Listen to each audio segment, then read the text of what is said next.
Toutes les vidéos ayant un symbole similaire à celui en bas à gauche sont uniquement pour nos Patreons. Patreon est un système d'abonnement permettant de me soutenir, donc mettez simplement la vidéo en pause pour découvrir les différents avantages disponibles uniquement pour les Patreons.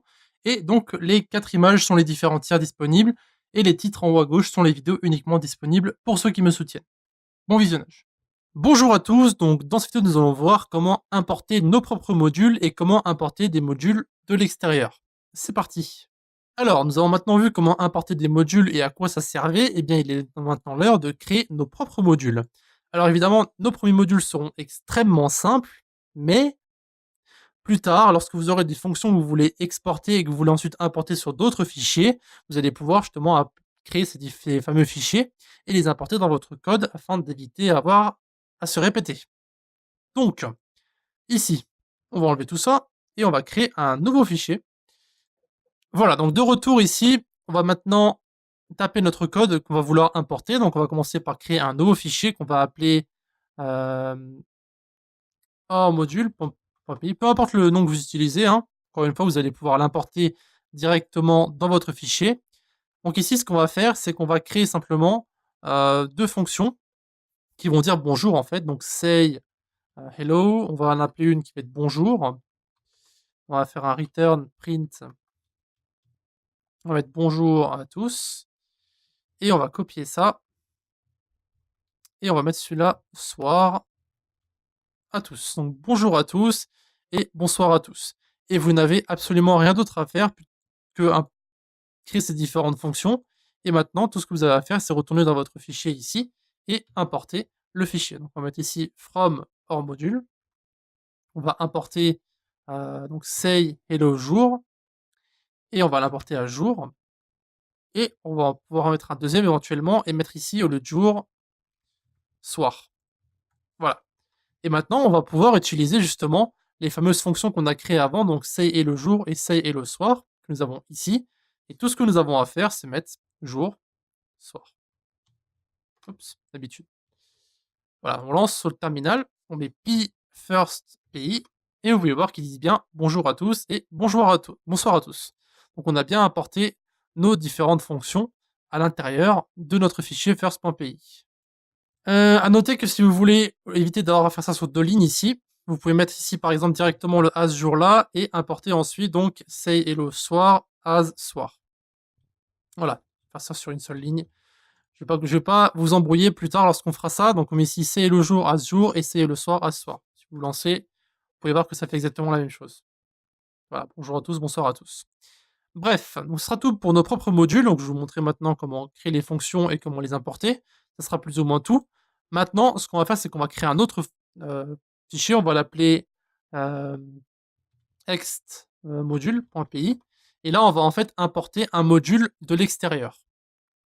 Alors, pour chercher des modules, ça va être très simple. Vous avez le site pipi, pas IP, peu importe comment vous voulez l'appeler, donc .org. Donc c'est un peu comme NPM si vous voulez. Vous pouvez trouver des projets. Donc vous avez ici, alors ils appellent ça des projets, vous pouvez appeler ça des packages, vous pouvez appeler ça des...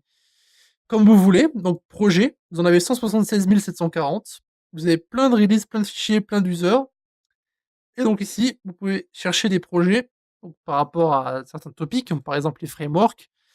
Donc pour travailler avec certains frameworks, par exemple, vous avez, il me semble, vous avez Django ici, vous avez Flask, vous avez Jupyter. Bref, vous avez tous les frameworks de Python, tout simplement.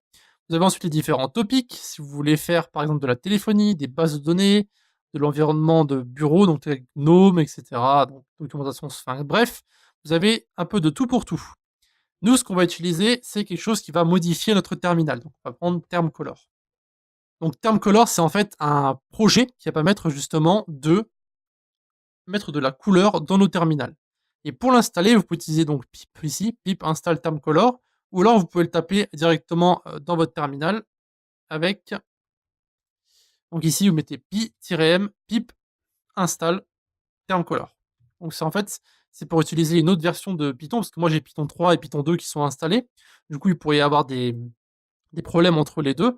Du coup, moi j'utilise pi-m et vous pouvez utiliser pip install termcolor si vous avez qu'un seul Python qui est installé. Moi j'ai 4 ou 5 versions installées, donc on va éviter d'avoir des problèmes à ce niveau-là. Donc pip install termcolor. Moi ça va pas marcher évidemment. puisqu'il existe déjà. J'ai déjà installé pour tester, pour voir si ça fonctionnait. Et du coup, vous, ça va l'installer et vous pourrez ensuite simplement l'utiliser. Donc pour l'utiliser et pour voir comment ça fonctionne, vous pouvez voir qu'ici sur la documentation, vous avez des exemples. Vous avez cprint et vous avez colord qui est utilisé. Donc on va faire comme eux, on va importer terme color donc comme ceci.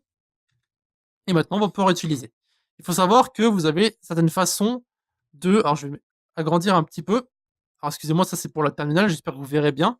On va utiliser une commande qui s'appelle help pour avoir en fait une sorte d'aide sur le module en question. Donc, c'est en fait c'est un fichier qui est écrit dans le module et que vous allez pouvoir utiliser. Par exemple, ici, si on utilise help colord et qu'on lance le fichier donc ext module, vous avez vu que vous avez en fait une sorte de documentation qui vous explique comment la fonction fonctionne. Donc ici, colord, vous avez d'abord votre texte, ensuite vous avez la couleur que vous utilisez, le onColor et l'attribut que vous voulez utiliser.